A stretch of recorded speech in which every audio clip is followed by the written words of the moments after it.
అగ్రిగోల్డ్ భూములకు సంబంధించి జోగి రమేష్ కొడుకు ఏదో గజాల రూపంలోనే దొబ్బేశాడు, పిల్లోడే ఓడు కూడా. మరి అదేవిధంగా పేరుని నాని కొడుకు పేరుని కిట్టు కూడా మరి ఇంకో రకమైన పని చేశాడు. మరి అదేవిధంగా తమ్మినేని సీతారాం కొడుకు మరి ఆయన కూడా 800-900 గజాలు ఎప్పుడో మా తాతల కాలం నుంచి మాకు కూడా అని చెప్పి దొంగతనంగా, అంటే ప్రాణంతో ఉండేవాడిని చంపడం ఎందుకులే అని తమ్మినేని సీతారాం గారి కొడుకు మరి దొంగతనంగా పేపర్లు పుట్టించి చేశాడు.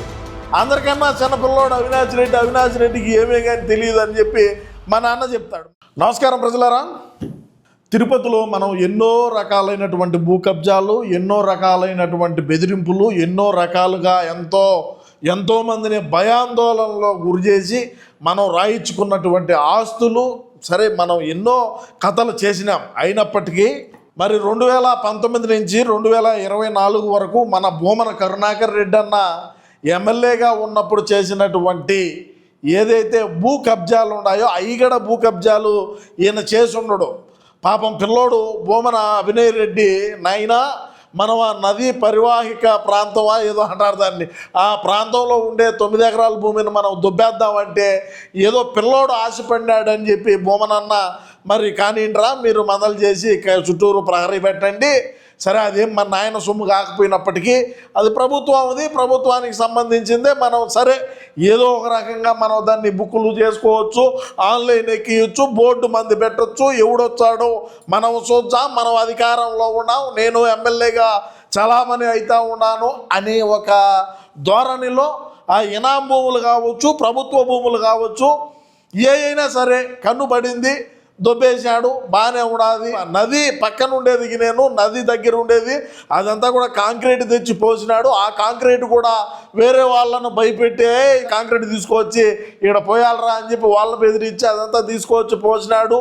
మరి 9 ఎకరాలు 45 కోట్ల రూపాయలు విలువ చేసేటువంటి దాన్ని ఈరోజు రెవెన్యూ అధికారులు ఆ ప్రహరీ గోడను మనం కట్టుకునేటువంటి చిన్న గుడిసె ఒకటి, అదే చిన్న రేగుల షెడ్డు, దాంట్లో కరెంటు మీటర్ మళ్ళా అదే అంటే మందని చెప్పుకునేదానికి అని చెప్పి మొత్తం పెడదొప్పేశారు. ఇక్కడ మనం ఒకటి ఆలోచన చేయాలా, రాష్ట్రంలో ఉండేటువంటి ప్రజానికమే కాకుండా మన అన్నను ప్రధానమంత్రి చేయాలా అనుకునే వాళ్ళందరూ కూడా ఒకటి ఆలోచన చేయండి.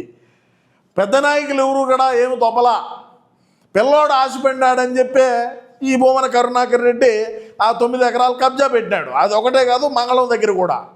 మరి అదేవిధంగా అగ్రిగోల్డ్ భూములకు సంబంధించి జోగి రమేష్ కొడుకు ఏదో గజాల రూపంలోనే దొబ్బేశాడు, పిల్లోడే ఓడు కూడా. మరి అదేవిధంగా పేరుని నాని కొడుకు పేరుని కిట్టు కూడా మరి ఇంకో రకమైన పని చేశాడు. మరి అదేవిధంగా తమ్మినేని సీతారాం కొడుకు మరి ఆయన కూడా 800-900 గజాలు ఎప్పుడో మా తాతల కాలం నుంచి మాకు కూడా అని చెప్పి దొంగతనంగా, అంటే ప్రాణంతో ఉండేవాడిని చంపడం ఎందుకులే అని తమ్మినేని సీతారాం గారి కొడుకు మరి దొంగతనంగా పేపర్లు పుట్టించి చేశాడు.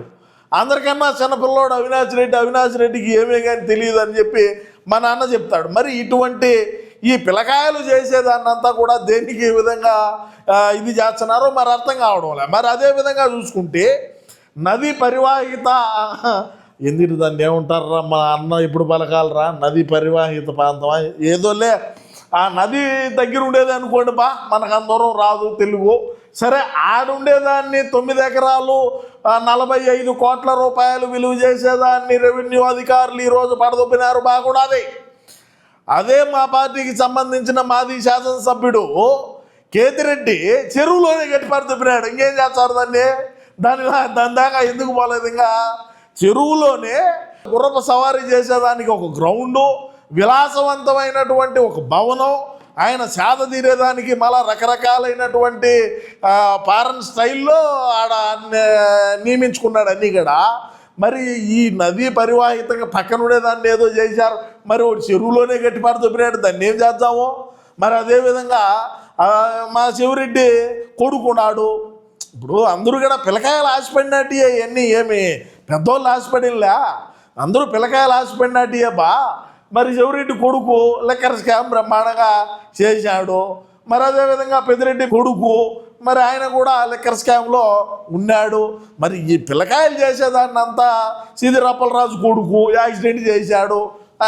దానయ్య కుటుంబానికి ఇది అయిపోయింది, దానయ్య పోయినాడు మన మధ్య లేడు. ఈ పిల్లకాయలు చేసిన దానికంతా కూడా కూటమి ప్రభుత్వం దేనికి అంత సీరియస్గా తీసుకుంటుందో నాకు అర్థం కావడం లేదు. మీకేమన్నా అర్థమైతే కింద కామెంట్లో తెలియజేయండి. ఖచ్చితంగా రేపు రాబోయే రోజుల్లో అన్న బయటకు వచ్చాడంటే అవును బా పిల్లకాయలు ఆశపడినారు, 9 ఎకరాలే కదా, 45 కోట్లే కదా, దొబ్బినారు కదా, ఏమైంది, అదేమన్నా మీ ఇంట్లోదా లేకంటే మీ పేరు మీద ఏమన్నా పత్రాలు ఉన్నాయా, లేకంటే మీ తాతల గారి పేరుతో ఏమన్నా ఇది ఉన్నదా, ఏమీ లేదు కదా, ఏమీ లేదని చెప్పి అన్నీ చూసుకొని అప్పట్లో మా కరుణాకర్ రెడ్డి గారికి బ్రహ్మాండంగా చేదోడు వాదోడుగా ఉండే ఇంకొకటి ఇక్కడ మంగళం రోడ్లో కూడా ఇది ఏదో దొబ్బినారని చెప్పినారు. మరి ఇంకా బయటకు వచ్చాది అన్నీ కూడా ఈ జేసీబీలు పోయినాయి, తోస్తూ ఉంటాయి. అప్పట్లో ఒక ఆర్డీఓ ఉండేవాడు మన అన్నకు సన్నిహితంగా, ఆయన ఒక రెడ్డి గారు.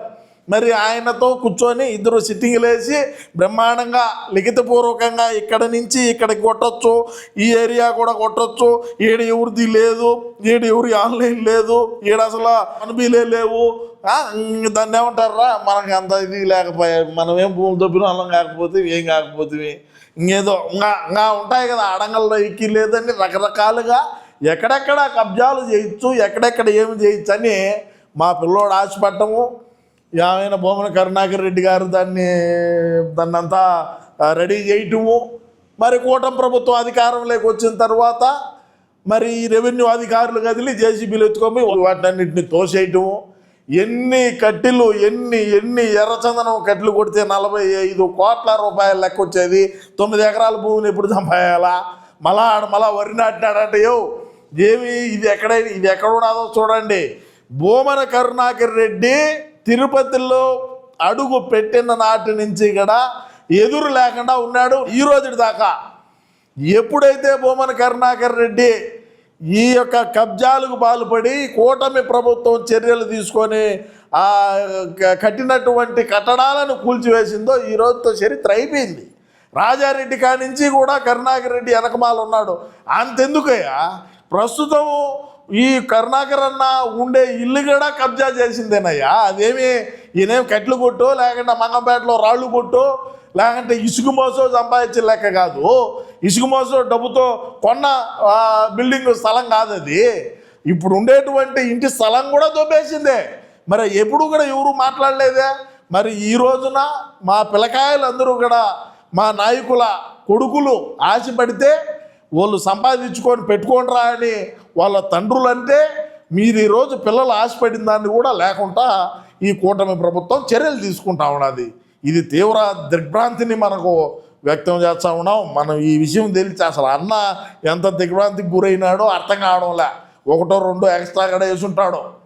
మరి ఏం చేద్దాం ప్రజలారా, ఈ విధంగా జరుగుతూ ఉన్నది. నేను గతంలో కూడా మనము అన్న ముఖ్యమంత్రిగా ఉన్న రోజుల్లో ఖచ్చితంగా చెవిరెడ్డి భాస్కర్ రెడ్డి బ్రహ్మాండంగా మఠం భూములు దొబ్బినాడు, కాదు చెరువులు కబ్జాలు పెట్టినాడు.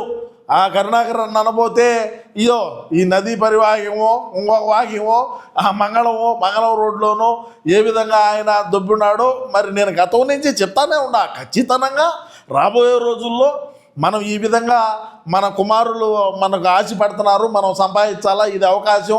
మళ్ళా జగనన్న ముఖ్యమంత్రి కాడు, మళ్ళా మనం శాసనసభ్యులం కాలేము.